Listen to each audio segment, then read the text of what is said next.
공포 이야기는 주로 익명성을 기반으로 한 인터넷 커뮤니티에서 많이 공유됩니다. 다음은 여러 요소를 조합하여 만들어낸 긴 공포 이야기입니다. 한적한 시골 마을, 사람들은 이곳을 밤의 골짜기라고 불렀다. 이 마을에서는 항상 해가 지고 나면 이상한 일이 벌어지곤 했다. 몇몇 주민들은 밤마다 들리는 신음소리와 발소리에 대해 이야기했다. 하지만 아무도 그 소리의 정체를 알지 못했다. 처음 이곳에 이사온 가족은 그런 소문을 단지 흥미로운 이야깃거리로 여겼을 뿐이다. 어느 날 가족의 막내인 수진이 가출하기 시작하면서 이야기는 급변했다. 부모는 수진을 찾기 위해 온 마을을 뒤졌지만 흔적은 찾을 수 없었다. 마을 사람들은 아이들이 홀연히 사라지는 일이 종종 있었다고 말하며 조심하라고 경고했다. 하지만 이들은 그런 말을 믿지 않았다. 그날 밤 부모는 수진의 방에서 이상한 소리가 나는 것을 들었다. 그들은 문을 열어보고 아연실색했다. 방 안에는 검은 그림자가 서서히 벽에서 나와 방을 가득 채우고 있었다. 놀란 부모는 소리를 지르며 방에서 나왔다. 그들이 돌아와 보았을 때 방은 텅 빈 채로 아무 일도 없었던 것처럼 고요했다. 숨죽였던 공기는 그들을 차갑게 감쌌다.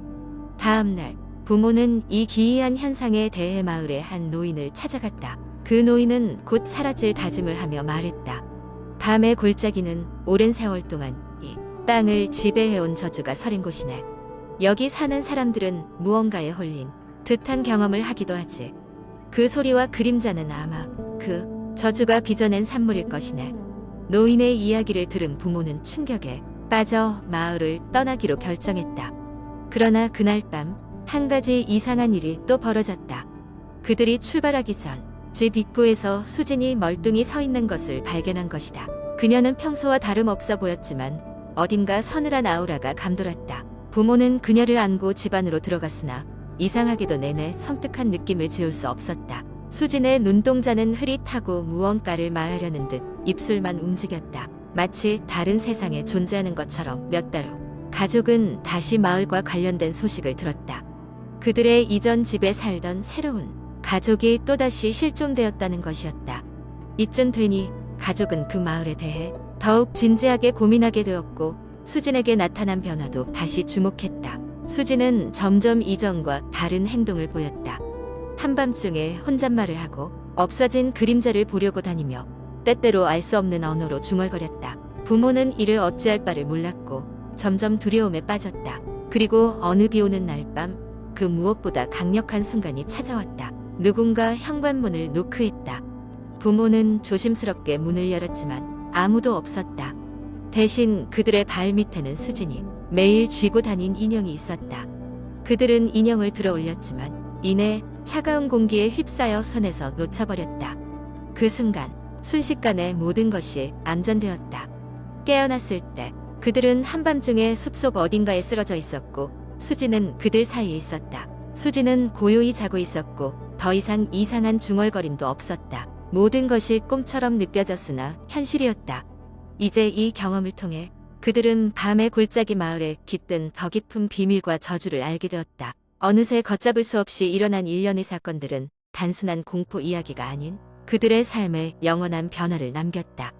그리고 그날 밤의 기억은 영원히 그들의 마음속 어두운 곳에 자리 잡고 아직 밝혀지지 않은 미스터리로 남게 되었다. 그 후로 밤의 골짜기는 다른 의미로 조용히 더 유명해졌다. 한동안 잊혔던 그 마을의 저주는 여전히 어딘가에서 잠복하고 있을지도 모른다. 그곳을 지나가는 사람들은 누군가의 발소리와 그림자를 느낄 수도 있을 것이다.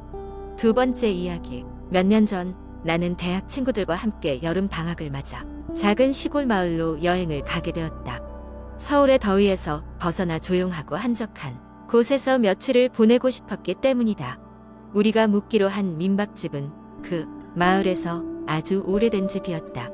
외관은 꽤나 운치 있었고 주변에 논과 밭이 펼쳐져 있어 정말 별장 같은 느낌이었다. 도착한 첫날 우리는 짐을 풀고 마을 주변을 산책하기로 했다. 마을 사람들은 우리에게 매우 친절했고 농사는 열심히 짓지만 관광객을 환대하는 분위기였다.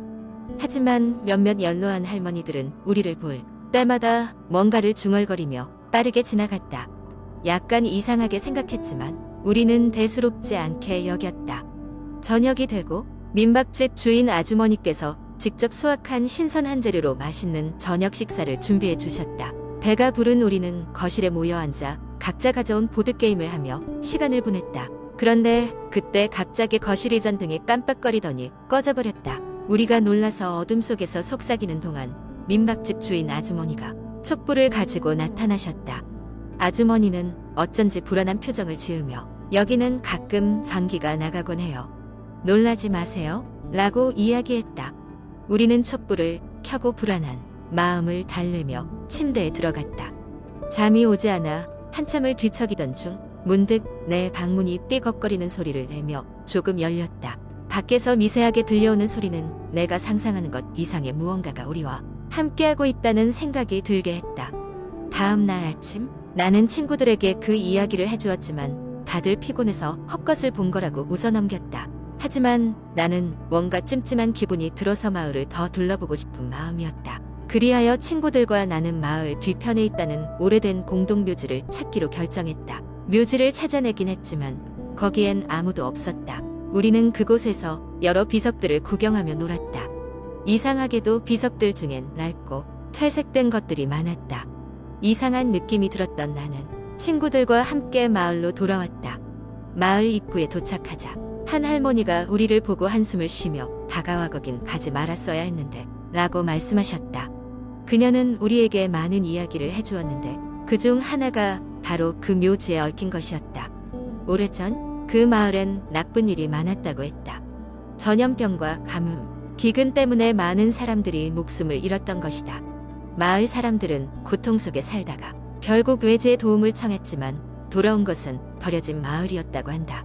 묘지는 그 후 세월이 지나며 잊혔지만 아직도 그곳엔 그 시절의 영혼들이 떠돌고 있다고 했다. 그 이야기를 들은 우리는 마음이 이상하게 무거워졌고 그날 저녁 다시 무언가 있음을 느꼈다. 민박집으로 돌아오는데 논 한가운데 무언가가 서 있었다. 처음엔 허수아비인 줄 알았지만 그것은 움직이고 있었다. 우리는 공포에 질려 민박집으로 뛰어들어와 문을 잠갔다. 방에 모여 무서움에 떨던 우리는 며칠 남지 않은 여행을 포기하고 서둘러 짐을 쌌다. 밤새도록 촛불만 밝히며 뜬 눈으로 밤을 지새우고 다음날 아침이 되자마자 서둘러 서울로 돌아왔다. 그 여행 이후로 우리는 그 마을에 대해 서로 이야기하지 않았다. 가끔씩 모이면 그때 그것 정말 이상했지? 라고 말할 뿐이다. 여행에서 돌아온 후 나는 그 마을에 대한 기록을 찾으려고 여러 경로로 알아봤지만 어디에서도 그 마을에 대한 정보를 찾을 수 없었다. 언젠가 그 마을에 다시 가보고 싶은 마음도 있지만 그때의 일이 떠올라 발걸음은 쉽게 떨어지지 않는다. 그 마을은 지금도 여전히 그 자리에 있을까? 그곳의 영혼들은 과연 편히 잠들 수 있을까? 우리는 아직도 그 답을 찾지 못한 채 바쁜 일상 속에서 그 경험을 잊어가고 있다. 세 번째 이야기. 한국 인터넷에서 흔히 볼 수 있는 공포썰은 주로 일상적인 상황에서 시작해 예상치 못한 공포로 이어지는 경우가 많습니다.